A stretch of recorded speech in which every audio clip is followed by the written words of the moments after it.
Just hit a button, Morty, give me a beat! Oh man, okay, alright, Tottenham 1, Manchester United 1, Mourinho versus Solskjaer, a tactical analysis. Before this video starts, remember to subscribe to the channel, and after this video check out some of my other videos which will be linked in the description below. So going into the game, Mourinho lined up his side in a 4-2-3-1 shape with Lawrence in goal, Aurier at right back, Ben Davies at left back with Dyer and Davison Sanchez at centre back. Winks and Sissoko played as a midfield double pivot with Son, Lamela and Bergwijn playing as an interchangeable 3 behind Harry Kane. Solskjaer also used a 4-2-3-1 with De Gea in goal, Maguire and Lindelof at centre back, with Wan-Bissaka at right back, Shaw at left back, Fred and McTominay starting as a midfield double pivot, with Fernandes in front of them, Daniel James from the right, Rashford on the left and Martial playing as the lone striker. From the start of the game, Solskjaer instructed his United side to press aggressively from the front, when Tottenham had the ball in their defensive third. Fernandes would push forward alongside Martial to press the Tottenham centre-backs, whilst Daniel James and Rashford were instructed to race out and press the full-backs when they received the ball, meaning that United were essentially pressing in a 4-2-4 shape. Tottenham on the other hand were more conservative with their press, preferring to allow United centre-backs to have the ball in their defensive third, and drop into a narrow 4-4-2 shape. In this shape, rather than pressing the centre-backs, the front two, which was Kane alongside either Lamela or Bergwijn, were more concerned with cutting off the passing lanes into the United double pivot of Fred and McTominay.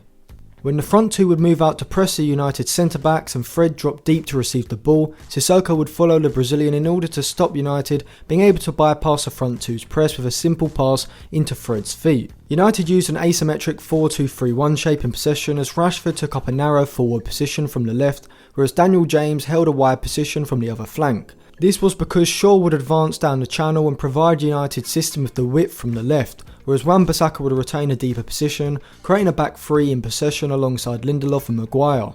Tottenham's press was effective at stopping United being able to move the ball into advanced central positions, as when the ball went out wide, Tottenham were able to suffocate United, causing a turnover of possession.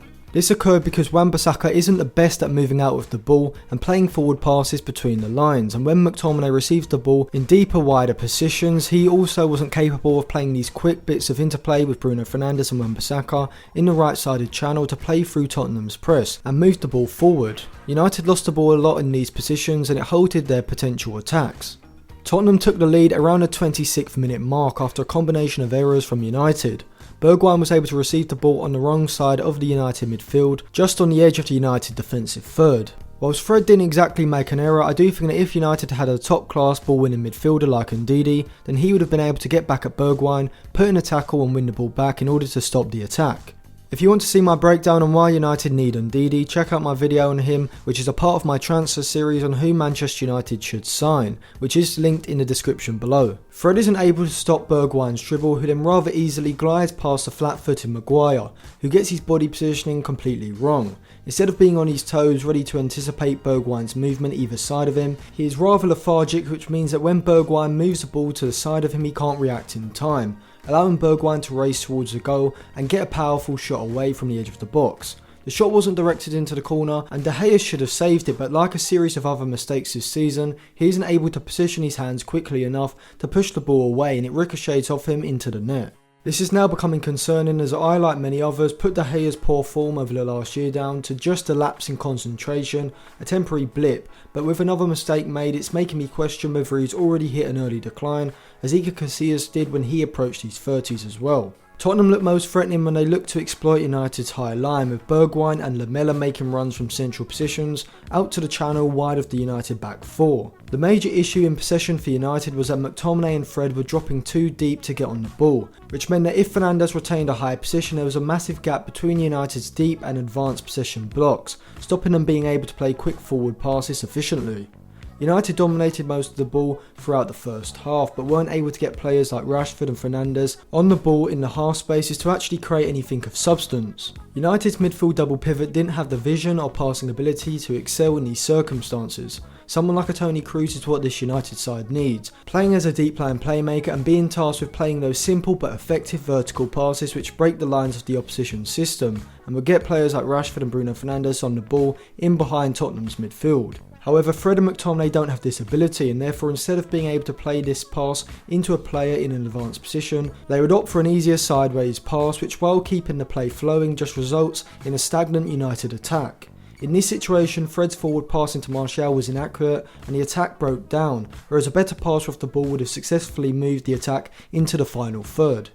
I also thought United's movement ahead of the ball was pretty basic. James and Rashford's movement consisted of vertical runs up and down the pitch, when what should have been happening is they start out wide, stretching the pitch before making diagonal runs in behind their fullback when the ball moves into Tottenham's half, which would have provided options for Fernandes and the midfield double pivot to find them with through balls.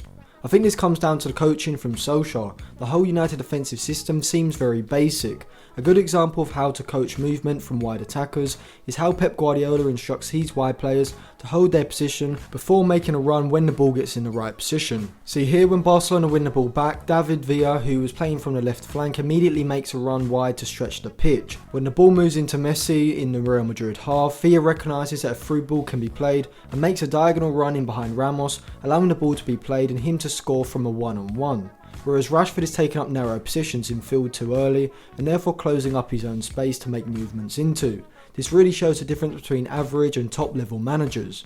In the second half, Solskjaer recognised that United were struggling to move the ball through the lines of the Tottenham system, and thereby instructed Wan-Bissaka to move forward down the right side and have McTominay drop wide and deep from his midfield position to pick up the ball. This was done in order to push the winger back on the left flank as he would follow Wan-Bissaka and potentially create space in central midfield, with Tottenham's midfielders maybe following McTominay deep and moving out from their midfield line. However, this created further possession problems for United. A lot of their attacks were breaking down, particularly from the right side. Their whole attacking pattern was very predictable. The ball would move out to McTominay in a deep position, where he would play the ball up the line to Wan-Bissaka, who didn't have the vision or passing ability to be able to play a quick pass in field to Fernandes, and this would therefore result in the ball down the line to James, from where Tottenham would be able to crowd him out and block a cross or turn over possession. This further highlights United's need for Jadon Sancho, as Daniel James is far too one-dimensional on the right flank, thriving when he has a space to dribble or run into, but when he's up against a defender in a one-on-one, he can only run down the line and put in a mediocre cross, and doesn't have the same intricate dribbling ability or creativity to create anything around the box as Marcus Rashford does on the other side. For Tottenham, it was noticeable that Bergwijn was moving into central positions far more often, looking to make runs in behind Maguire and Lindelof. However, Tottenham's overall attacking play was even poorer than United's, as they couldn't put together a passage of decent forward passes and couldn't sustain an attack at all. This was because they sat far too deep in their defensive shape, meaning that when they won the ball back, the wide players and forwards couldn't make penetrating runs in behind the backline or United's midfield, meaning that Kane and Lamela were limited with their options, took too long on the ball and inevitably conceded the ball back to United. Despite me criticising Solskjaer, I do think he made the perfect substitutions around the 60th minute mark, bringing on Pogba for Fred and Greenwood for Daniel James. Pogbas Impact was instant. He brought the composure on the ball, the vision and passing ability that Fred lacked, which enabled United to move the ball forward into the final third more often. A clear example of Pogba's ability can be seen when he played a world-class pass pinged over the top of the Tottenham back line from inside his own defensive third to release Marcus Rashford on the left flank. When I said before that Pogba's long passing was far superior to Bruno Fernandes in this video, which will be linked in the description below, a lot of people were quick to dispute this, but this game was a categoric piece of evidence, with Fernandes often failing to open up the play with deep passes, whereas Pogba showcased why he can be a top level deep lying playmaker in United's midfield double pivot. With Tottenham sitting deeper and deeper, United were able to create a few clear-cut chances. Pogba had the ability here that Fred and McTominay don't have to feed the ball into Bruno Fernandes in an advanced position, rather than playing the easier pass backwards, and it's from here where Fernandes is able to play a perfectly weighted pass to find Martial's intelligent run, creating the best chance of the game, which was in the end blocked by Dyer. A few moments later, United were able to exploit Tottenham's deep positioning again, as Shaw got the better of Aurier down the left and found another piece of intelligent movement from Martial, backing off from the Tottenham centre-backs, from where he was able to receive the ball and get a decent shot away from an awkward position. When Matic came on, he also made a big impact, being able to confidently move the ball forward and play a pass out wide to the advanced Wan-Bissaka, breaking the lines of the Tottenham midfield. It was from here where Pogba was able to glide past Eric Dyer and win a penalty from where Bruno Fernandes made it 1-1. While Solskjaer did make the right personnel changes in the second half, Mourinho didn't make the right tactical alterations.